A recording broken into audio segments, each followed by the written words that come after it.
Welcome back to Unwrapped, where we are sandwiched into a booth to celebrate 2 slices of bread with something in between. Now, we all know one of the most popular sandwich fillers is right here. It's peanut butter. And Skippy, well, they've been around since the 1930s. But here's the question.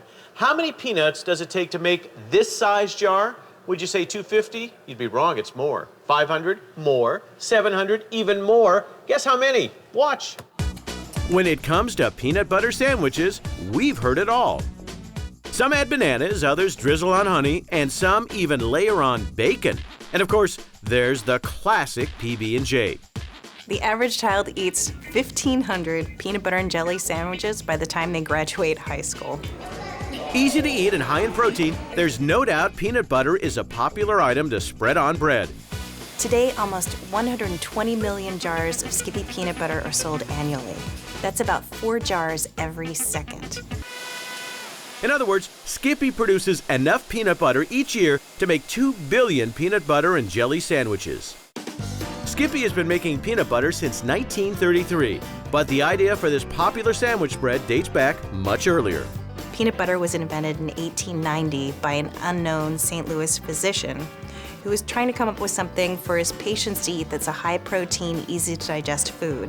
Something when they couldn't eat meat, they could get proteins through peanuts. But there's something you should know about this nutty spread. Peanuts aren't actually nuts. They're actually a legume. They contain the properties of both a bean or a lentil and tree nuts. In Little Rock, Arkansas, machines pump out over 1 million pounds of Skippy peanut butter each week. Rail cars deliver shelled peanuts to the factory. Each rail car holds over 195,000 pounds. They move into giant silos before heading to the roaster. And check this out. A waterfall of peanuts flows off the conveyor belt at a rate of 18,000 an hour. Next stop, the blancher. The blancher uses gentle friction, similar to holding some peanuts in your hands, rubbing them together, the skins fall right off. After a quick soak, it's time for a bumpy ride down a vibrating belt to shake off any remaining skins. Next, machines sort through the masses one by one. Only the best are used in Skippy peanut butter. Giant blades now grind the peanuts into a coarse paste. Workers test the mixture to make sure it's the correct color. Each jar of peanut butter involves over 30 quality tests. Up next, machines add sugar, salt, and other ingredients to prevent oil from separating from the peanut paste. The mixture moves to a mixing kettle and stirs for a few minutes. Then, a second set of grinders works their magic. It rotates at over 9,000 RPM and takes tiny micro slices, if you will, off of each and every peanut. This creates that smooth, creamy peanut butter texture. Meanwhile, an army of plastic jars march to the filling station. Depositors fill the clear containers at turbo speed, up to 250 jars each minute. Machines cap the containers, and then the jars receive the famous Skippy labels. Skippy's the world's largest seller of peanut butter. We sell it in roughly 100 countries. At homes across the country, kids love to pack in the peanut flavor between 2 slices of bread. Creamy or chunky, crust or no crust, there's nothing quite like a peanut butter sandwich. Hi everybody, welcome to Unwrapped. I'm Marc Summers, and today we are taking a bite out of our favorite peanut butter treats at a very convenient location. And this is usually where you will find the classic combination of peanut butter and chocolate known as Reese's. So let's head to the Hershey factory to watch them creating these famous cups. Peanut butter and chocolate. It's one of the most famous candy combinations. But did you know the creator of this cup actually worked for Milton Hershey? H.B. Reese, who founded the Reese's Peanut Butter Cup, was a dairy farmer here in central Pennsylvania. In the early 1900s, Harry Reese supplied milk to make Hershey's chocolate. He was so inspired by Milton Hershey, Reese decided to try his hand at his own chocolate company. He started to make candy and had some different products, but when he stumbled across and made the first peanut butter cup, it was the only one that mattered anymore, and he went down to just a one candy business. Reese built his own factory a few blocks from the Hershey plant. Now it was Hershey's turn to supply Reese with chocolate for his peanut butter cups. A few decades later, Hershey bought Reese's Candy Company.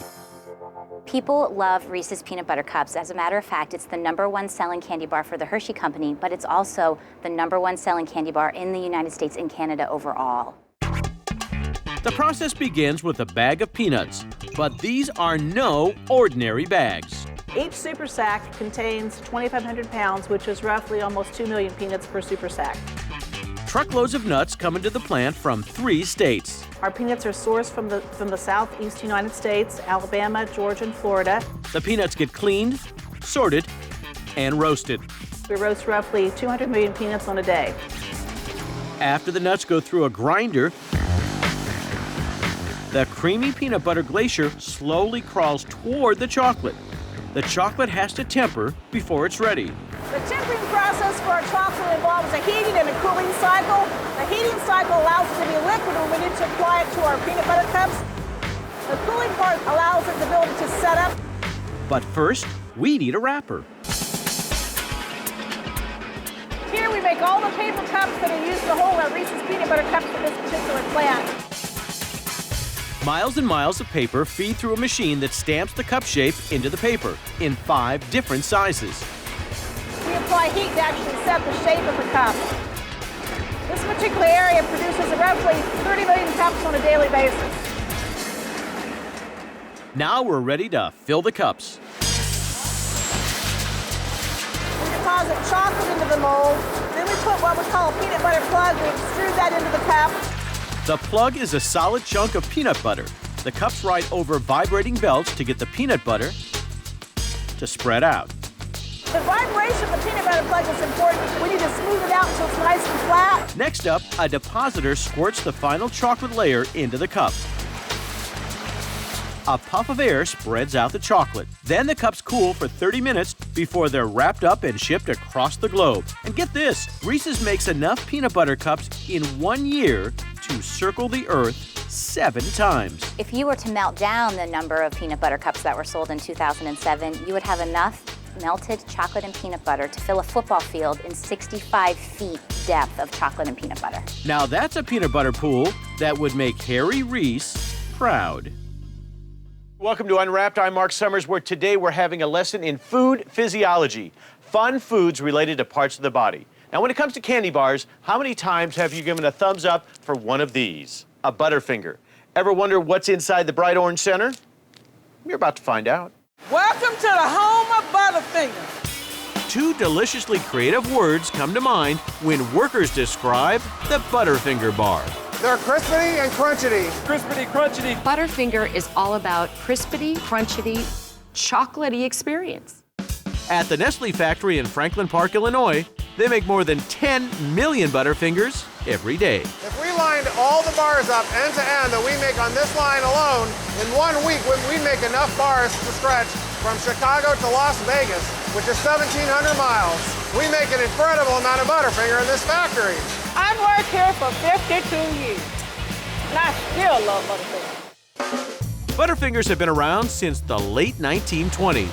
Back then, a candy company went to the public for help with a name. The Curtis Candy Company held a public contest, and the winning name was Butterfinger. At the time, it was a name that referred to an athlete, a sports player, who could not keep his hand on a ball. All these years later, many calls come in to Nestle about the mystery orange center. Primarily, what is it? The center of a Butterfinger candy bar is really what makes Butterfinger Butterfinger. It's rich, it's flaky, it's made with a creamy peanut butter and from peanuts that we actually roast at the factory. More than 100,000 pounds of peanut butter mix in giant vats, along with another ingredient that just might surprise you. People may not realize that one of the ingredients we use in Butterfinger is cornflakes. You heard right, cornflakes. As you can see, these cornflakes are much different than what you would have for breakfast at home. We add these in, they're a lot lighter in texture, and they add the depth to the peanut butter to give the crispity, crunchy texture from a Butterfinger you'd expect. Meanwhile, in another kettle, they work on a mixture of molasses, corn syrup, sugar, and water. Then, the mix gushes through pipes to a cooking chamber below. Inside the cooking chamber, that temperature is brought up to over 300 degrees in about 5 minutes. Check this out. The hot sugary mix pours onto a cooling wheel, then spreads out. Bringing that temperature back down is what gives us that crystallization process. The better we manage that under certain time and temperature, this is what gives us that unique texture that we need. Next, a ribbon of peanut butter lines the middle, and the whole thing takes on a taffy-like consistency.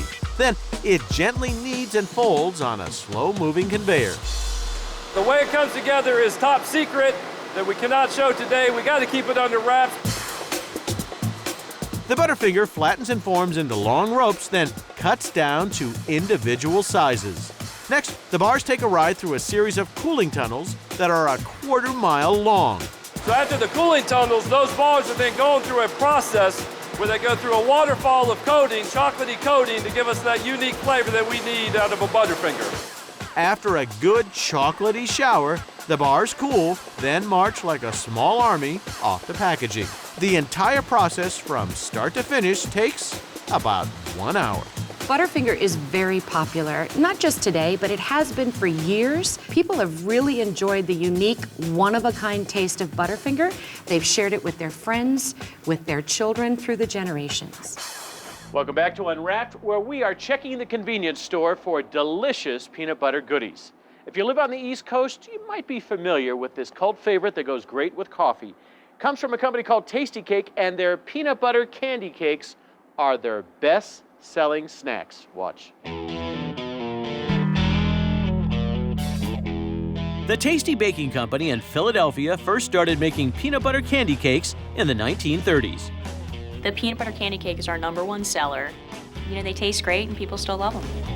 But today, when you're looking to pump up the peanut butter, you can now sink your teeth into the Doublicious Candy Cake.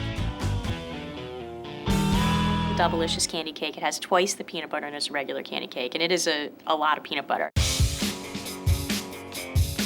Peanut butter usage per day is approximately 29,000 pounds, which equates to 1.5 million pounds per year.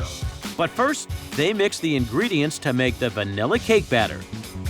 Sugar, flour, eggs, leavening. They'll be mixed for a prescribed period of time. Then the batter will be sent down to the oven and baked.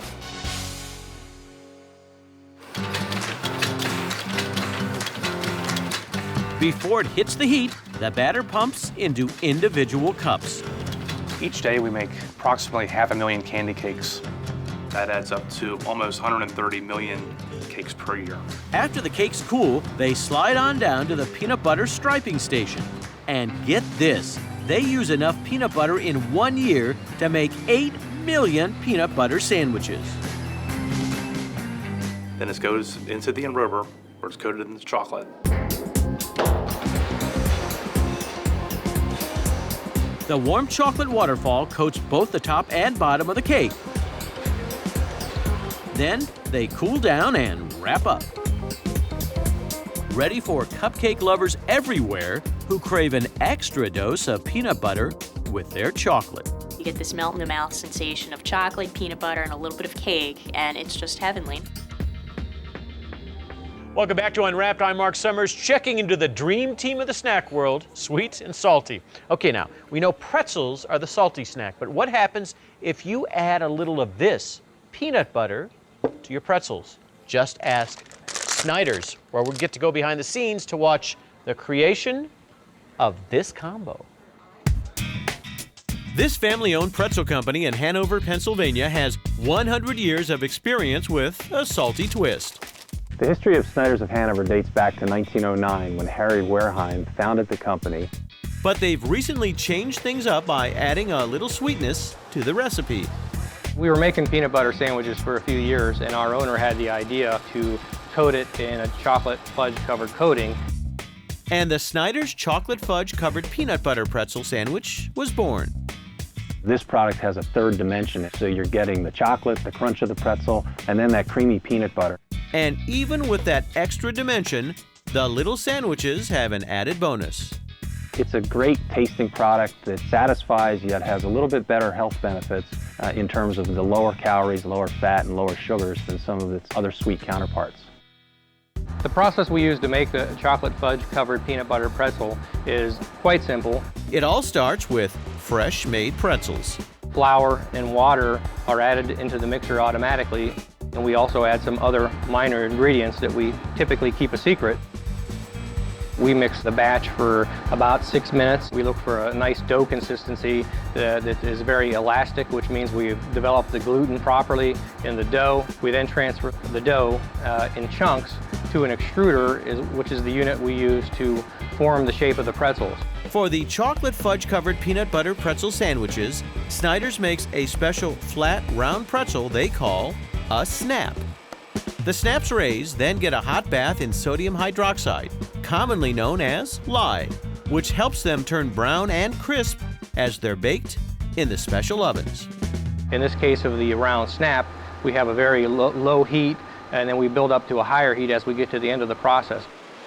The finished pretzel snaps move on to the top secret sandwiching area. The final step for this sweet and salty treat is a trip through the chocolate fudge enrober. I can't tell you exactly what type of chocolate, but I can tell you it's a special blend just for us. And all that sweetness really adds up. At Snyder's, we use about 150 million pounds of peanut butter, 130,000 pounds of chocolate, and we make about 270,000 pounds of pretzels a day. All that equals over 4 million sweet and salty sandwiches per day, and it's not enough. This product is so popular, we're actually having trouble keeping it on the shelves.